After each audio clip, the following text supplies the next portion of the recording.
Nemám zájem. Počkat. Ajaj. To si neudělal. Ale udělal. Máš 2 minuty na úklid. Gracias. Mimochodem, señorita, váš outfit je fantastico. Díky. Señorita, když už jsem tady, mohl bych se vás na něco zeptat?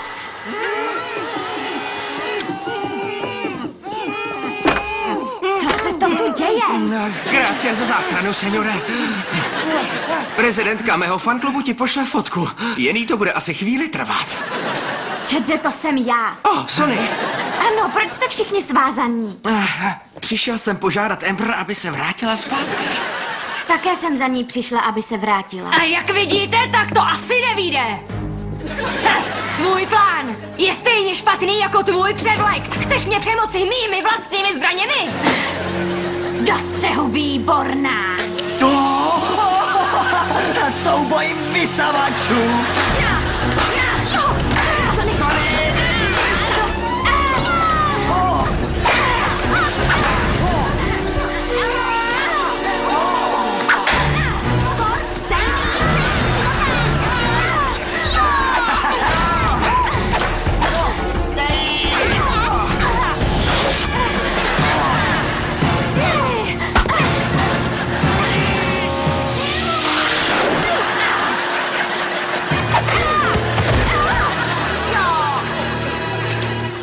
Pořádku. Já taky. Ne na moc dlouho. Jak začnu četovat, může se čet se svými fanoušky na dobro rozloučit. Hledáš ve svě drahouši. Chtěl vzít zpátky, víš, co máš říct? Čede, pojďme. Možná je blázen, ale s pisavačem to vážně umí. Vážně? No jistě, zlato. Není zač, jo. Asi má pravdu. Nechci být tím, co stojí mezi tebou a tvým miliontým fanouškem. Ano, Čede, já ti dokážu získat 1 milion fanoušků, Tak už slibuju. dost, nechte toho konec. Konec.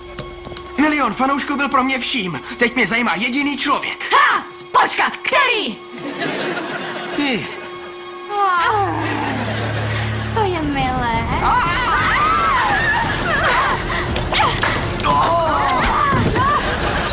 Stop, vzdávám se! Tak dobrá, ale mám nějaké podmínky. Přivedeš Četovi zpátky všechny jeho fanoušky a přestaneš o něm negativně četovat.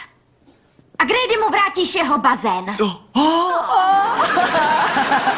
A tvůj obličej ani žádný jiný z tvých obličejů už nikdy neuvidíme, jasný? Jasný.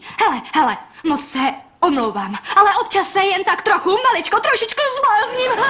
Ale to nic, to jen proto, že se starám se moc. Víte, co tím chci říct? Hej, klid vzadu! A teď, když dovolíš, musíme jít. Pořád to bolí. Díky. Kač.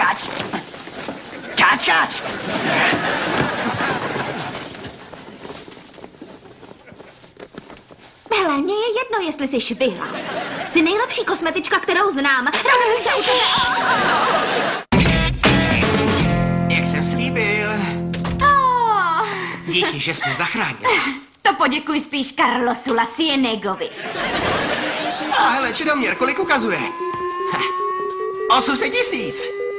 Páni, to asi Ember dodrží slovo. 900. Vypadá to, že někdo bude mít svůj milion. Myslel jsi, že se mě zbavíš? Já nikdy neodejdu.